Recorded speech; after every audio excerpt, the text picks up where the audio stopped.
Contract of guarantee, bank guarantee, letter of credit और non performing asset, इन तीनों chapters का third part, second and first part already cover कर चुके हैं। अवेलेबल है हमारी एप्लीकेशन के ऊपर और साथ में पीडीएफ भी अवेलेबल होने वाली है। जल्दी से एप्लीकेशन को डाउनलोड कर लो, लिंक आपके सामने है irbf.info/app के ऊपर। चलिए आज का सेशन करते हैं start. The first question it is from the contract of guarantee and the bank guarantee. The question is basically quite simple over here. It says a bank obtains a guarantee from a director of the company for the loan to the company. तो company को एक loan दिया गया है, उस purpose के लिए bank ने डायरेक्टर की गारंटी ली है, right? The bank fails to disclose to the director that the company was already in default of another loan with the bank at the time of guarantee was signed. तो bank fail हो जाता है इस चीज को disclose करने के लिए टू द डायरेक्टर कि कंपनी ऑलरेडी डिफॉल्ट कर चुकी है किसी और लोन के ऊपर बैंक के साथ ही जिस टाइम पर गारंटी को साइन किया गया था। और जब कंपनी डिफॉल्ट करती है नए लोन के लिए तो इस गारंटी की वैलिडिटी क्या रहेगी जो डायरेक्टर से ली गई। सेक्शन 142 कहता है कोई भी ऐसी गारंटी जो ली गई है जहां पर मिस रिप्रेजेंटेशन की गई हो क्रेडिटर के द्वारा या फिर जो उनकी नॉलेज है एंड असेंट है वो बेसिकली मटेरियल पार्ट बन जाए ट्रांजैक्शन का, वो उस गारंटी को इनवैलिड कर देगा। एंड जो सेक्शन 143 है वो ऐड करता है कि अगर गारंटी ली गई है और आपने मटेरियल कंसीलमेंट करी है चीजों की, उसको भी इनवैलिड कहा गया है। अब यहां पर इस सिनेरियो में बैंक जानता है कि कंपनी ने ऑलरेडी डिफॉल्ट किया है किसी एक और लोन में जो कि एक मटेरियल फैक्ट है, एंड उन्होंने जो ये फैक्ट था उसको डिस्क्लोज नहीं किया डायरेक्टर को जब गारंटी ऑब्टेन करी डायरेक्टर से। तो ये जो नॉन डिस्क्लोजर हुआ है वो बन जाएगा concealment of material circumstances and directly वो बेसिकली अफेक्ट करता है, राइट, रिस्क को, जो रिस्क टेकिंग कैपेसिटी श्योरिटी की उसको। तो कानून के हिसाब से जो गारंटी है उसे इनवैलिड माना जाएगा। Option it says the guarantee is fully valid, no not in date in dreams, तो यहां पर नहीं है। Guarantee is invalid because the creditor obtained it by means of keeping silent to material circumstances. Absolutely correct. बिल्कुल सही है. Option B is absolutely the correct answer. Now let's move toward the question 26th. It is related to back LC. एक LC के बदले में जब दूसरी LC चलाई जाती है उसको बैक टू बैक LC कहते हैं. A back to back LC is being structured for a middleman who is buying goods from the manufacturer and selling them to an end buyer. Which of the following statement most accurately describes the legal and financial relationship between the two letter of credit involved? तो दो letter of credit involve होती है। Now think it from this point कि यहां पर है buyer, यहां पर है seller which is a middle man, and यहां पर है ultimate seller. So here we are having the buyer जो एप्लीकेंट है जिसने लेटर ऑफ क्रेडिट को ओपन किया है, और यहां पर है बेनिफिशियरी या एक्सपोर्टर जिसने इन गुड्स को एक्सपोर्ट करना है टू द बायर, लेकिन ये गुड्स को बना नहीं रहा, इसने मैन्युफैक्चरर से इन गुड्स को मंगवाना है। यहां पर ये सिनेरियो है, तो ये गुड्स को मंगवाएगा इस मैन्युफैक्चरर से एंड फर्दर उसको सेल कर देगा बायर को। और लेटर ऑफ क्रेडिट की बात करें तो लेटर ऑफ क्रेडिट ओपन करवाई है बायर ने इसके नाम पर, और इस लेटर ऑफ क्रेडिट के बदले में जो एक्सपोर्टर अपने बैंक से लेटर ऑफ क्रेडिट को ओपन करवाएगा फॉर द मैन्युफैक्चरर, राइट। सो यहां पर एक एलसी ओपन की गई थी LC1, और उस LC1 के बदले में सेकंड LC को ओपन किया गया in the name of the manufacturer. So here is a scenario, right. So back to back LC के केस में दो separate letter of credit issue की जाती हैं। एक होती है मास्टर LC, तो यहां पर जो LC1 है this is your master LC, ये आपकी मास्टर लेटर ऑफ क्रेडिट है जो कि इशू की गई है by the end buyers bank, यानी कि बायर के बैंक के द्वारा इशू की गई है, और ये मिडल मैन की फेवर में है। ये middle man, this is exporter is the middle man here, right. इसके नाम में लेटर ऑफ क्रेडिट को इशू किया गया है। जो सेकेंडरी LC है वो इशू की जाएगी मिडल मैन के बैंक के द्वारा इन favour of the actual supplier या मैन्युफैक्चरर के फेस में, राइट। एंड मास्टर LC को LC1 को एज सिक्योरिटी यहां पर इस्तेमाल किया जाएगा, राइट। सो दोनों जो LC है वो इंडिपेंडेंट अंडरटेकिंग्स है, इवन दो जो सेकेंडरी LC है वो स्ट्रक्चर की गई है ताकि on the strength of the master LC, लेकिन अलग अलग LC है, राइट। एंड जो इशूइंग बैंक होता है सेकेंडरी एलसी का, उसका कोई डायरेक्ट रिलेशनशिप नहीं है with the master LC applicant, यानी कि जो एंड बायर है उसके साथ कोई भी रिलेशनशिप नहीं है। द मिडलमैन जो रहेगा, जो मिडलमैन है यहाँ पर, वो एप्लीकेंट है सेकेंडरी एलसी का, तो सेकेंडरी एलसी के केस में वो मिडलमैन है, राइट, दैट्स द केस। ठीक है जी। अब ऑप्शंस को देखते हैं। The two LCs are legally interdependent, not interdependent, not dependent upon each other, option ये तो करेक्ट नहीं है। आउटवर्ड एलसी इज ओपन, इसको हम क्या कहते हैं, this is the inward LC. ठीक है, जो एलसी वन है, this is the inward LC. अब उस एलसी के बदले में दूसरी एलसी ओपन की गई है, this is said to be the outward LC, right. तो आउटवर्ड एलसी जो है वो ओपन की गई है in favour of the manufacturer, is secured by based upon the inward LC received from the end buyer, but both are separate independent undertaking. So option B is absolutely the correct answer. Option B is absolutely the correct answer here. Now, let's move toward the question number 27. A bank is considering appointing a business correspondent for a rural area. तो bank consider कर रहा है कि एक business correspondent को appoint कर दें, right, एक रूरल एरिया में पर्सन को अपॉइंट कर दे, right. The proposed entity is a registered non banking financial company, NBFC है एक, that accepts the public deposits. According to the RBI guidelines, is this NBFC eligible to act as the public deposits, right? Public deposit जो accept कर रही है, क्या वो basically eligible है कि वो बिजनेस कॉरेस्पॉन्डेंट की तरह काम कर पाए? सी, जो एलिजिबल एंटिटीज होती हैं उसमें शामिल हो सकते हैं, मैं यहां पर लिख देता हूं, एनजीओ शामिल हो सकते हैं, राइट, या फिर जो माइक्रो फाइनेंशियल इंस्टीट्यूशंस एमएफआई जिनको हम कहते हैं वो शामिल हो सकते हैं, जो सोसाइटीज की तरह रजिस्टर्ड है, या सेक्शन 8 जो कंपनीज हैं, सेक्शन 8 कंपनीज शामिल हो सकती हैं, कॉर्पोरेट सोसाइटीज हो सकती हैं, पोस्ट ऑफिस हो सकते हैं, रिटायर्ड बैंक स्टाफ हो सकता है, या कोई और भी हो सकता है। जो एनबीएफसी हैं उनको अलाउ किया गया है कि वो बैंकिंग कॉरेस्पॉन्डेंट की तरह एक्ट कर सकती हैं, राइट। लेकिन एनबीएफसी जो कि पब्लिक डिपॉजिट को एक्सेप्ट करती है, उनको एक्सप्रेसिवली कहा गया कि वो एलिजिबल नहीं है। और ये रिस्ट्रिक्शन इसलिए लगाई गई है ताकि जो कंफ्लिक्ट ऑफ इंटरेस्ट है कि अपने डिपॉजिटर्स के हित को बचाना है, उसके साथ कंफ्लिक्ट ना हो जाए, राइट, इस चीज के लिए। सो डेफिनेटली एनबीएफसी जो डिपॉजिट टेकिंग है, that can not be excepting the, that can not be accepted as a business correspondent, वो नहीं हो सकता। Option it says yes, all registered NBFCs are required, no. Yes, but only if they are having a good track record, no. No, only NBFCs that do not accept the public deposits are eligible to be appointed as the business correspondents. Option C is absolutely the correct answer. Option C is absolutely the correct answer here. Clear है जी? Now, let's move toward the next question. Question number 28. Question number 28, it says an individual provides a personal guarantee for a loan taken by his friend. तो एक individual जो है वो personal guarantee देता है, जो एक लोन दिया गया उसके फ्रेंड की तरह, and the friend defaults in payment, the guarantor upon being called to pay performs his obligation and pays the entire outstanding डेब्ट to the bank. What right does the guarantor now possess against his friend the principal debtor? इसको क्या कहते हैं? We say to be right of subrogation. Simple सा process यहाँ पर हुआ है, यहाँ पर है उसका फ्रेंड जिसने लोन लिया है बैंक से, और यहाँ पर है वो पर्सन जिसने गारंटी दी है। So here is a friend जिसने लोन लिया है बैंक से, किससे लोन लिया? बैंक से लिया है।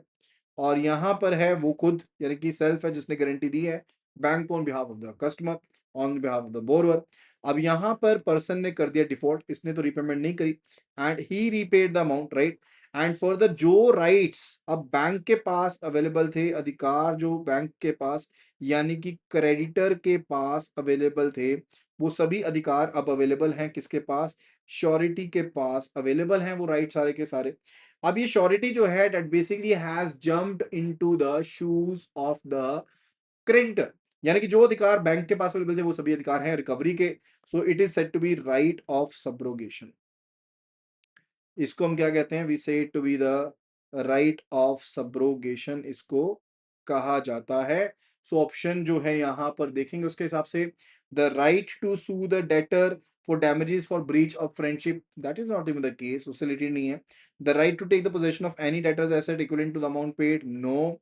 The right to be indemnified by the principal debtor for whatever sum he has rightfully paid under the guarantee, absolutely correct. तो वो उसे लेने का अधिकार है, इंडेमनिफाइड है वो उसके लिए। तो that is basically said to be the right of subrogation. ठीक है, हर एक कॉन्ट्रैक्ट ऑफ गारंटी में एक इंप्लाइड प्रॉमिस होता है प्रिंसिपल डेटर के द्वारा कि वो इंडेमनीफाई करेगा श्योरिटी को। इसका मतलब होता है कि श्योरिटी इंटाइटल्ड है कि वो प्रिंसिपल डेटर से रिकवरी कर सकता है उस अमाउंट की जो उन्होंने राइटफुली पे किया on behalf of the guarantee, right? That is the case.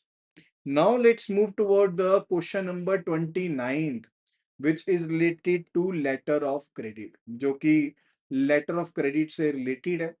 An irrevocable letter of credit is confirmed by a bank in the exporter's country। तो एक irrevocable letter of credit है जो कि कंफर्म किया गया है एक बैंक के द्वारा in exporter's country.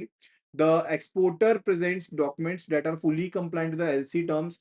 However, before the confirming bank can make the payment, the issuing bank becomes insolvent and goes into liquidation। तो इससे पहले कि कंफर्मिंग बैंक जो पेमेंट को कंफर्म कर पाता, वो पेमेंट कर पाता, जो इशूइंग बैंक है वो इंसॉल्वेंट हो गया एंड लिक्विडेट हो गया। What is the obligation of the confirming bank toward the exporter? तो कंफर्मिंग बैंक की क्या ऑब्लिगेशन रहेगी toward the exporter? Now scenario is simple, we are to look into it. Here we are having the buyer जो कि applicant है। Here we having the opening bank, ठीक है। Here we are having the advising bank and एक और bank यहाँ पर picture में है। सबसे पहले हम बेनिफिशियरी को बना लेते हैं, बेनिफिशियरी हो गया, right? And one more bank that's basically confirming bank here. And एक और पर्सन है यहाँ पर, that is the negotiating bank, right? तो यहाँ पर सभी पर्सन बना लेते हैं। So here it is the importer जो एप्लीकेंट है, राइट? एंड यहाँ पर है इशूइंग बैंक, यहाँ पर है एडवाइजिंग बैंक जो लेटर ऑफ क्रेडिट को एडवाइज करेंगे। यहाँ पर है बेनिफिशियरी यानी कि एक्सपोर्टर है। ये है नेगोशिएटिंग बैंक जो नेगोशिएट करेंगे, और ये कंफर्मिंग बैंक है, confirming bank, right? So here is a scenario, दोनों के बीच में कॉन्ट्रैक्ट है। इंपोर्टर गया बैंक के पास, लेटर ऑफ क्रेडिट इशू हुई, एडवाइस कर दी बेनिफिशियरी ने, और कंफर्मिंग बैंक ने यहाँ पर अपनी एक्स्ट्रा कंफर्मेशन ऐड करी थी पहले। दैट इज द सिनेरियो, यहाँ पर कंफर्मिंग बैंक ऐड हुआ।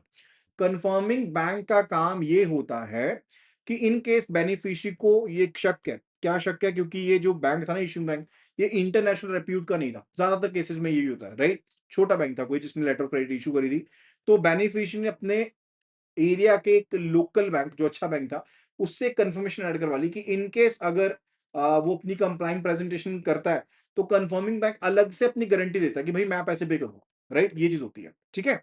तो ये चीज हुई है। अब इसने प्रेजेंटेशन कंप्लाइंट कर दी है, इसने कंप्लाइंट प्रेजेंटेशन कर दी, भाई बिल्कुल सही है, सब कुछ अभी सही है, राइट? नेगोशिएटिंग बैंक ने कंफर्म कर दिया, सब कुछ कर दिया। अब जब पेमेंट यहां पर कंफर्मिंग बैंक करने वाला था, ये बैंक हो गया लिक्विडेट, ये लिक्विडेट हो गया, राइट? अब उसके केस में क्या कंफर्मिंग बैंक भाग जाएगा? नो। कंफर्मिंग बैंक तो जिम्मेदारी वाला बैंक है, कंफर्मिंग बैंक जो जिम्मेदारी वाला बैंक है। यानी कि कंफर्मिंग बैंक जब अपनी कंफर्मेशन को ऐड करता है तो वो अंडरटेकिंग लेता है अपने इंडिपेंडेंट ऑब्लिगेशन को ऑनर करने के लिए कि वो नेगोशिएट करेगा। एंड ये जो अंडरटेकिंग होती है वो इंडिपेंडेंट होती है इशू बैंक की एबिलिटी ऑफ पे से अलग, राइट? अगर इशूइंग बैंक इंसॉल्वेंट हो भी जाता है तो वो कंफर्मिंग बैंक की लायबिलिटी को इफेक्ट नहीं करता है। एक्सपोर्टर ने फुली कंप्लाइंट जो डॉक्यूमेंट्स हमको प्रेजेंट करा, confirming bank already confirmation add कर चुका है। अगर इवन जो इशूइंग बैंक है वो लिक्विडेशन में चला भी जाता है पेमेंट करने से पहले, कंफर्मिंग बैंक के ऊपर ऑब्लिगेशन रहेगी कि वो एब्सोल्युटली लायबल रहेगा, राइट? सो ये कहीं नहीं भाग सकता, इसको तो पेमेंट करनी ही पड़ेगी, that is to be done. Option देखते हैं। Confirming bank obligation is extinguished? No, not extinguished. Option B, the confirming bank still pay or negotiate because it has added its own separate and independent undertaking to the letter of credit. Absolutely correct, right? So option B is absolutely the correct answer. Now let's move toward the question number 29th. It's question number 29th. An irrevocable LC is confirmed by a bank. Irrevocable LC है, ये वाला question तो हम already कर चुके हैं, right? It's about the question number 30th, not 29th। NPA से related question, it's related to non performing asset. A housing loan is granted at a teaser rate. तो हाउसिंग लोन ग्रांट किया गया है teaser rate के ऊपर, with interest rate for the first 2 years basically is lower and is then reset to the higher rate. The account remains standard. What is the specific provisioning requirement for such a loan in the standard assets category during the initial low interest period? Initial low interest period के दौरान क्या interest rate applicable रहेगा। देखो teaser rate housing loan के case में, जो housing loan के case में शुरू के दौर पे कम इंटरेस्ट लगाया जाता है, राइट। इस केस में भी जैसे मान लो पहले 1-2 साल के लिए कम रेट लगाया जा रहा है एंड उसके बाद रीसेट हो जाएगा हायर रेट के ऊपर, वहां पर टीजर रेट एप्लीकेबल होता है। एंड आरबीआई कहता है कि इस तरह के केसेस में डिफॉल्ट रिस्क ज्यादा होता है as compare to the normal things, right. तो इन जनरल अगर हम बात करें, if in general we talk about, तो जो आपके पास स्टैंडर्ड लोन होते हैं, अगर कुछ भी कहीं मेंशन नहीं है, स्टैंडर्ड लोन है, तो वहां पर भी प्रोविजन मेंटेन करनी होती है। एंड इन जनरल ये मेंटेन करनी होती है 0.40% के ऊपर। अगर तो ये एसएमई से रिलेटेड है या फिर रिलेट करता है विद द डायरेक्ट एग्रीकल्चर, तो वहां पर तो 0.25% रहता है, right. And further standard loan के लिए सारा कुछ जो मैं यहाँ पर मेंशन कर रहा हूँ, यहाँ पर भी बेसिकली ये कम ही है, ये बेसिकली आपका 0.25% है। लेकिन जहां पर टीजर रेट लोन है, जहां पर टीजर रेट लोन रहता है ना, तो आरबीआई कहता है कि शुरू में जब कम रेट ऑफ इंटरेस्ट है तब 2% आपको बेसिकली प्रोविजन मेंटेन करना पड़ेगा। एंड जब हायर रेट, ये बेसिकली लोअर रेट के ऊपर, when lower rate is there, and जब हायर रेट आप चार्ज करोगे तो उस टाइम पर सेम हो जाएगा, यानी कि 0.40% ही हो जाएगा। इसके अलावा ना एक और कैटेगरी है, that is related to the CRE, and एक कैटेगरी होती है सीआरईआरएच। अब ये क्या चीज है? सीआरई का मतलब होता है कमर्शियल रियल एस्टेट, और सीआरईआरएच का मतलब होता है commercial real estate residential housing, right. तो in case it is related to CRE, तो वहां पर 1%, ये स्टैंडर्ड के लिए सारा का सारा चार्ट, 1% की प्रोविजन मेंटेन होती है, और सीआरईआरएच के लिए 0.75%, क्योंकि हाउसिंग से रिलेटेड हो गया ना, तो थोड़ा सा कम प्रोविजन मेंटेन होता है, ये स्टैंडर्ड के लिए बात कर रहा हूँ। तो ये केस पता लग गया। ऑप्शन देखते हैं। 0.4%, नो नॉट 0.4%, 1% ये सीआरई के लिए होता है, एंड 0.75% इज CRE-RH के लिए होता है। 2% which is higher rate than applicable to the teaser rate housing loans, absolutely correct. तो जब तक तो टीजर रेट है तब तक 2%, उसके बाद 0.40% जो होगा वो एप्लीकेबल होगा, ठीक है। Now let's move to the next question number 31। Question 31 जो है वो गारंटी से रिलेटेड है, ठीक है। तो bank issues a performance guarantee for a contractor. The guarantee has a specific expiry date but does not contain a claim period clause. Claim period clause नहीं है, expiry date है।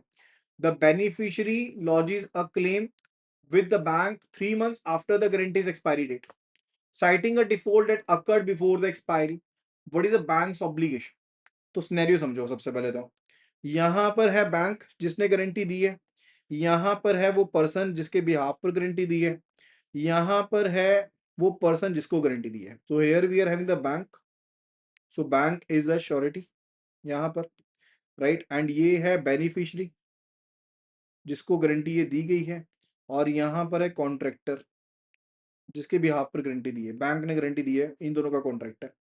अब लेट्स से केस कि इनके जो contract की expiry date है, contract की एक्सपायरी डेट है, लेट्स से वो एक्सपायरी डेट थी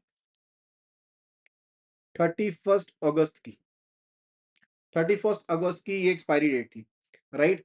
और ये पर्सन बेनिफिशियरी जो अप्लाई कर रहा है, इन्वोक कर रहा है गारंटी को, वो कब कर रहा है?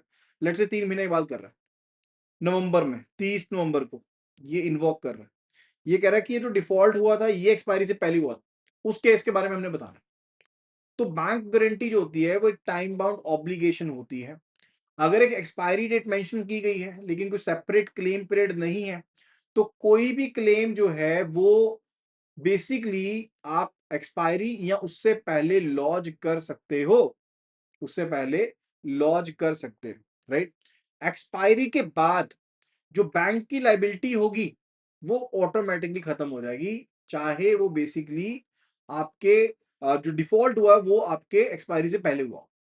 अब इस केस में भी यही है, गारंटी एक्सपायरी डेट पास हो गई है, कोई क्लेम उस पीरियड के दौरान तो नहीं दिया गया, बेनिफिशियरी ने क्लेम दिया 3 महीने के बाद, तो क्या हो जाएगी? खत्म हो जाएगी वो, राइट। तो बैंक जो है वो रिजेक्ट कर सकता है, यस बैंक रिजेक्ट कर सकता है। बैंक गारंटी जो होती है वो स्पेसिफाइड वैलिडिटी पीरियड्स के लिए दी गई है। बैंक की जो लाइबिलिटी राइज होगी वो गारंटी जो होगी उसे इन्वॉक किया जाना चाहिए ऑन और before the stipulated expiry period. अगर रेफरेंस पीरियड जो था वो खत्म हो गया है रेफरेंस अगर ठीक है, जो रेफरेंस है टू लिमिटेशन पीरियड ऑफ 3 साल, वो तब अप्लाई होता है from the date of invocation. वो डेट ऑफ इन्वोकेशन के ऊपर अप्लाई होता है from the not the date of default, यानी कि अगर तो इन्वोक कर लिया होता उसके बाद कार्रवाई 3 साल के अंदर हो सकती है, लेकिन डेट ऑफ डिफॉल्ट से यहां पर ये कहा गया कि जो डिफॉल्ट डेट थी, यही कहा गया ना क्वेश्चन में कि जो डिफॉल्ट डेट है लेट्स से वो है सितंबर की 15 सितंबर की, वो 15 सितंबर की डिफॉल्ट डेट है, राइट। तो ये कह रहा है 3 साल आगे करें, नो यहां पर नहीं होता, ये डेट ऑफ डिफॉल्ट से नहीं होता, डेट ऑफ इन्वोकेशन से लिमिटेशन एप्लीकेबल होता है 3 साल का, राइट। सो यहां पर तो डेफिनेटली मना कर सकते हैं, तो bank must pay, no bank should not pay, the bank can reject the claim because the period of limitation to invoke the guarantee starts from the date of expiry and the claim was not made on और before that particular date, absolutely correct, बिल्कुल सही है। तो option जो B है that is the correct answer, option B is the correct answer है, बिल्कुल सही है यहाँ पर। चलिए नेक्स्ट क्वेश्चन पर चलते हैं। It's related to the letter of credit, किससे रिलेटेड है? लेटर ऑफ क्रेडिट से related question. So it says LC basically calls, LC के बारे में हमने यहां पर पढ़ना है, उसके बारे में देखते हैं कि क्या चीज है। An LC calls for an issuance insurance document but does not specify the type of risks to be covered. Type of risk के बारे में नहीं बताया गया, लेकिन उसमें the beneficiary provides an insurance policy, जो बेनिफिशियरी है वो एक इंश्योरेंस पॉलिसी प्रोवाइड कर देते हैं that contains a clause excluding coverage for damages resulting from a general strike.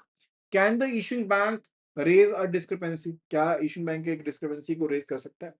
देखो जो आर्टिकल 28 है ना वो इंश्योरेंस डॉक्यूमेंट के साथ डील करता है। अगर मान लो क्रेडिट में ये रिक्वायरमेंट रखी गई है कि इंश्योरेंस डॉक्यूमेंट जो है, राइट, वो बेसिकली तो है, उसके बारे में तो बता रहा है कि इंश्योरेंस डॉक्यूमेंट चाहिए, लेकिन ये नहीं बताता कि कौन से रिस्क कवर किए जाएंगे।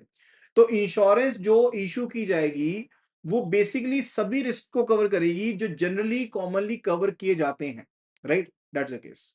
तो एक्सक्लूजन क्या रहेगी? स्ट्राइक, राइट्स, वॉर, इनको एक्सक्लूड किया जा सकता है, ये परमिटेड है प्रोवाइडेड कि डॉक्यूमेंट जो है वो बेसिकली वो एविडेंस कवरेज बताता हो कि ये बेसिकली यूजुअल ट्रांसपोर्ट रिस्क नहीं है उनके बारे में, राइट।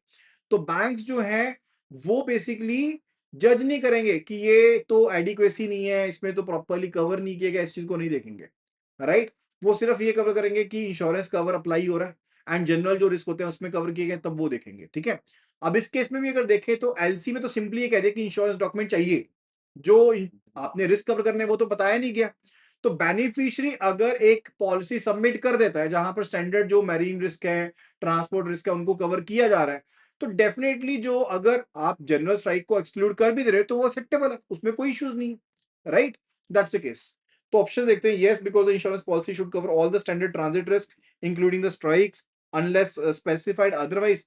तो ये जो स्ट्राइक स्ट्रीक वाले ना ये कोई अदरवाइज कोई स्पेसिफिक रिस्क नहीं है, ठीक है।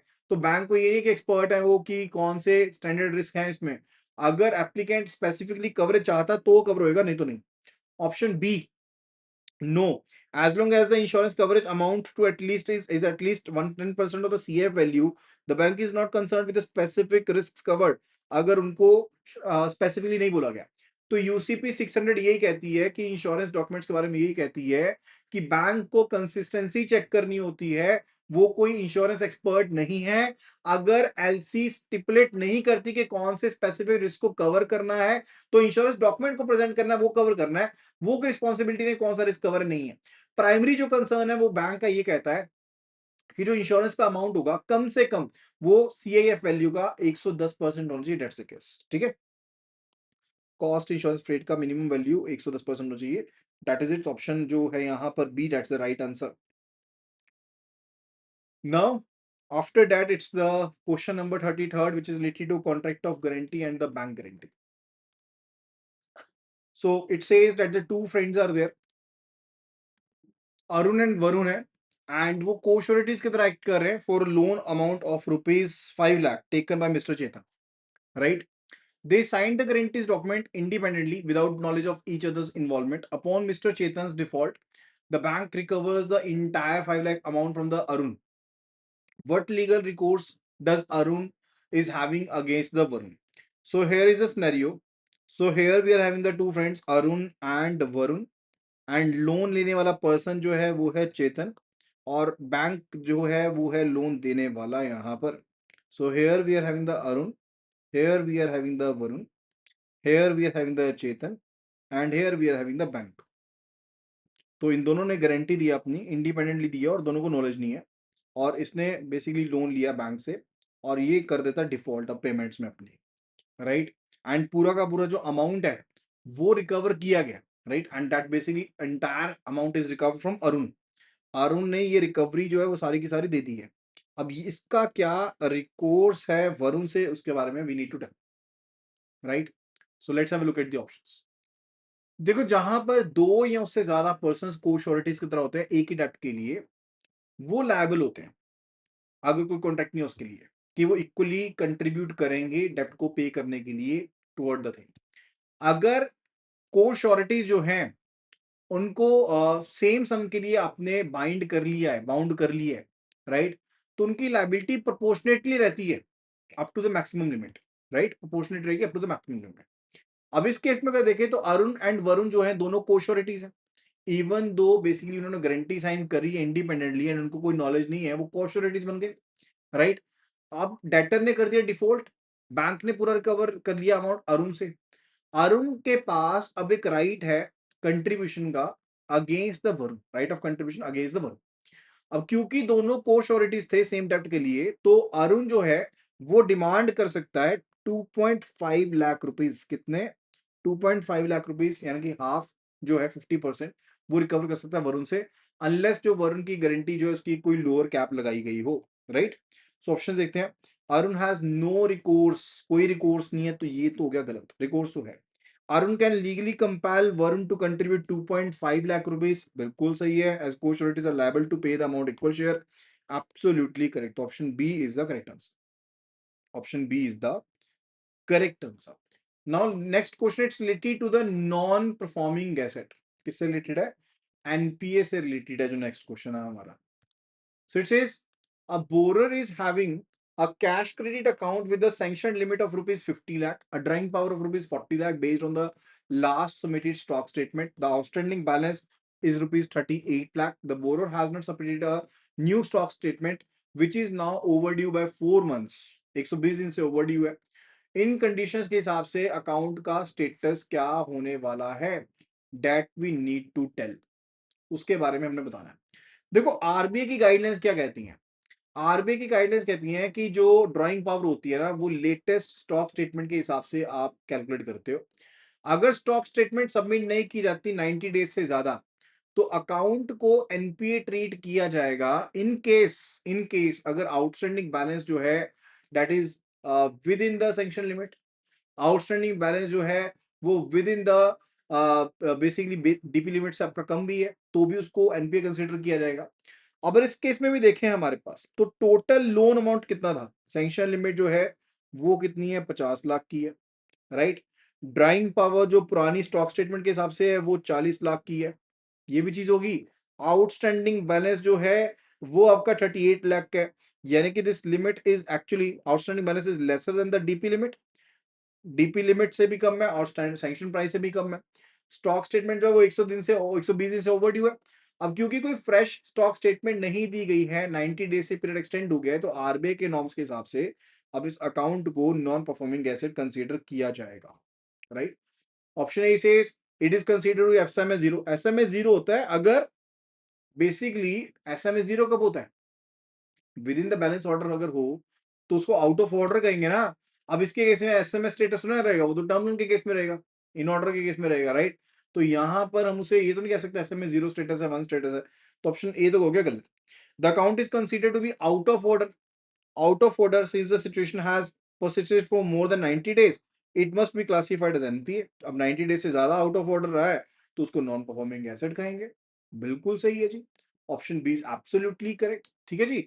तो अकाउंट आउट ऑफ ऑर्डर हो जाता है अगर आपकी account statement, stock statement submit नहीं हुई है, और अगर 3 महीने से अगर डिले हो गई है तो अकाउंट आपका आउट ऑफ ऑर्डर हो गया 3 महीने से ज्यादा, तो उसे नॉन परफॉर्मिंग एसेट कंसीडर कर लिया जाता है। So option B is the correct answer. Now let's move toward the next question जो कि लेटर ऑफ क्रेडिट से रिलेटेड है। It says an importer requires an LC where payment to the exporter will be made 120 days after the date of shipment.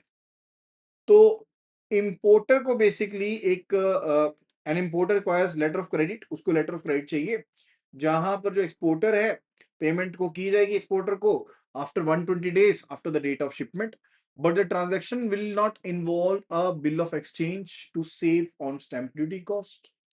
The exporter needs to submit all the conforming documents to secure payment on the due date. Which specific type of letter of credit would be that? कौन सी letter of credit रहेगी? Acceptance credit रहेगी या फिर यूसेंस LC जिसको हम कह देते हैं, नेगोशिएशन एलसी रहेगी, डेफर्ड पेमेंट क्रेडिट रहेगा या फिर standby letter of credit रहेगी? देखो यहाँ पर कुछ एक चीजों को समझना जरूरी है। यूसेंस एलसी के केस में वी टॉक अबाउट, वैसे तो होती है जहां पर आप गैप डाल देना उसे यूसेंस एलसी कहते हैं, लेकिन यूसेंस एलसी के केस में वहां पर बिल ऑफ एक्सचेंज रिक्वायर्ड रहता है कि उसको ड्रॉ करोगे और एक्सेप्ट करोगे।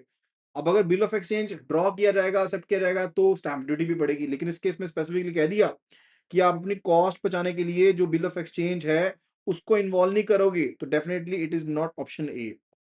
And if we talk about the negotiation credit, तो नेगोशिएशन क्रेडिट होता है जहां पर स्पेसिफिकली एक बैंक को बैंक की तरफ नेगोशिएशन की जाएगी, right, that's a negotiation credit, वो भी नहीं है। Deferred payment credit is a right answer, yes that's the right answer. Why it is so? Because deferred payment credit के केस में एक स्टिपुलेटेड टाइम पीरियड के बाद पेमेंट की जाएगी, राइट, पेमेंट जो है फ्यूचर डेट के बाद की जाएगी, तो यानी कि 120 डेज के बाद की जाएगी और कोई बिल ऑफ एक्सचेंज भी रिक्वायर्ड नहीं है। So this is a clear case of deferred payment letter of credit।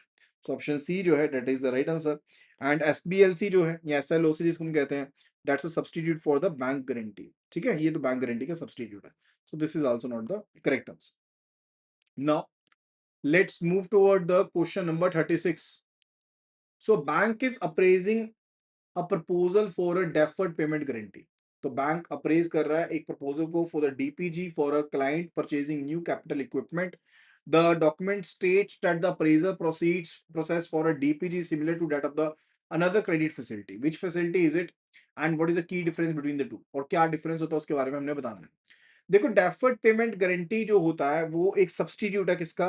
Term loan का। किस तरह से मैं आपको बताता हूँ इसके बारे में। अब let's take the case that here we are having a person, ठीक है जी, इसने इंपोर्ट करना है तो एक इंपोर्टर है, और and here we are having the exporter, यहाँ पर एक्सपोर्टर है, और यहाँ पर है बैंक जिसने गारंटी देनी है, राइट, दैट्स द केस। तो here we are having the importer, here we are having the exporter and here we are having the bank जिसने डेफर्ड पेमेंट गारंटी देनी है। अब इंपोर्टर ने यहाँ पर पेमेंट करनी है, बट ये पेमेंट जो करनी है ना that is to be done in series of transactions. एक सिंगल ट्रांजैक्शन नहीं है, फ्यूचर पेमेंट्स है, these all are the future payments, future multiple payments that are to be done, multiple payments जो की जानी है, right, over a time period, over a time period, right. अब अगर आप ध्यान से समझने की कोशिश करो, मैं साइड बाय साइड रिलेट करता हूँ। अगर टर्म लोन की बात करें, अगर टर्म लोन किसी पर्सन को दे रहा था उसमें भी तो ये था रीपेमेंट शेड्यूल होता है कि आप कुछ एक टाइम के बाद पेमेंट्स करते हो, लाइक महीने के महीने या क्वार्टरली बेसिस पर, ईयरली बेसिस पर पेमेंट करते हो, राइट। अब उसके केस में क्या होता है कि बैंक डायरेक्टली आपको फंड दे देता है या फिर जहां से आप सामान ले रहे हो उनको फंड देता है, आप प्रीपेमेंट करते रहते हो। अब इस केस में क्या करते हो, डीपीजी के केस में क्या होता है कि इंपोर्टर एक टोकन मनी, लेट्स से 10-20% की जो टोकन मनी है वो पेमेंट देता है एक डाउन पेमेंट की तरह, इंपोर्टर की कंट्रीब्यूशन समझ लो एक तरह से, जैसे कि टर्म लोन के केस में हम कंसीडर करते हैं, मार्जिन मनी कंसीडर करते हैं, राइट। तो बैंक यहां पर क्या करेगा, उसके बेस पर गारंटी देता है कि ये इंपोर्टर पेमेंट करता रहेगा, बट इन केस अगर इस पर्सन ने डिफॉल्ट किया तो फिर बैंक पेमेंट करेगा, हर बार बैंक की पेमेंट करेगा, राइट, दैट्स ये चीज होता है डेफर्ड पेमेंट गारंटी, इसे कहते हैं, ठीक है। तो बिल्कुल जैसे टर्म लोन होता है ना उसी तरह से होता है। अप्रेजल प्रोसेस भी सेम ही रहता है इसी वजह से कि जो अप्रेजल प्रोसेस रहेगा जैसे आप एक टर्म लोन को अप्रेज करते हो ना उसी तरह से रहता है, क्योंकि बैंक जो है वो सेम क्रेडिट रिस्क ले रहा है। जो रीपेमेंट है एक फिक्स शेड्यूल के ऊपर है, वो लिंक कर दी गई है सप्लायर के डेफर्ड पेमेंट टर्म्स के साथ, दैट इज द केस। तो टर्म लोन के केस में बैंक फंड्स को डिसबर्स करता है, राइट, बोरर को, जो बेसिकली इंस्टॉलमेंट्स में रीपे करता है। डीपीजी के केस में बैंक फंड्स को अपफ्रंट डिसबर्स नहीं करता, बिकॉज डायरेक्ट आउटले फंड्स नहीं है ना डीपीजी के केस में, इसको डायरेक्ट डेफर्ड पेमेंट गारंटी को डीपीजी कहते हैं। अब डायरेक्ट आउटले फंड्स यहाँ पर आप पैसे तो नहीं दे रहे कोई, सिर्फ और सिर्फ इनकेस अगर डिफॉल्ट होगा सिर्फ तब पैसे देने होंगे, अदरवाइज कोई डायरेक्ट आउटले फंड्स है ही नहीं है, right. So that's the case. Options देखते हैं. The appraisal is like a cash credit facility. No. The appraisal is like a letter of credit. No. The appraisal is like that of the term loan. The key difference is the immediate outlay of the funds by the bank. Absolutely correct. बिल्कुल सही है. तो option जो यहाँ पर सी है, that is absolutely the correct answer. Right? Now, let's move toward the question number 37. Question number 37 पे चलते हैं. Under the प्रधानमंत्री जनधन योजना, ठीक है, PMJDY के under, an account holder with fully KYC compliant account wants to avail an overdraft facility. The account has been operated satisfactorily. What is the maximum OD limit that's available and the upper age limit for a new borrower to avail this facility as per the revised guidelines? उसके बारे में we need to answer. So options को देखते हैं. Let's have a look at the options. जो maximum जो आपके पास वैसे लिमिट होती है वो होती है 10,000 रुपए की, ठीक है, फुली केवाईसी कंप्लाइंट अकाउंट में, राइट, प्रोवाइडेड की अकाउंट जो है सेटिस्फैक्टरली ऑपरेट किया गया हो लास्ट 6 महीने में. एंड जो एज लिमिट है नए बोरोर के लिए वो 18 से 65 साल तक की रहती है, जो बेसिकली एलिजिबल हैं फॉर दिस ओडी लिमिट. पहले ये जो लिमिट होती थी वो 60 साल की होती थी, लेकिन इसको रिवाइज कर दिया गया अब 65. Let's have a look at the options. तो accordingly if we look at, तो ऑप्शन सी जो है दैट्स एब्सोल्युटली करेक्ट. कि ओडी लिमिट तो 10,000 की है, एज लिमिट 18 टू 65 की रहने वाली है, right. So that will be all related to this particular video. So make sure कि आपने चैनल को जरूर सब्सक्राइब किया गया हो, ताकि जब भी हम कोई नई वीडियो अपलोड करें आपको उसका नोटिफिकेशन जरूर मिल पाए. तो जल्दी से वीडियो को लाइक कीजिएगा, वीडियो को शेयर कीजिएगा, एंड साथ के साथ if you want the PDF of this file, application को डाउनलोड कर लीजिए and start preparing for the same. Application का लिंक आपको टॉप लेफ्ट कॉर्नर में मिल जाएगा, that is iibf.info/app. So that will be all. Thank you so much and see you again in the next video. Happy learning.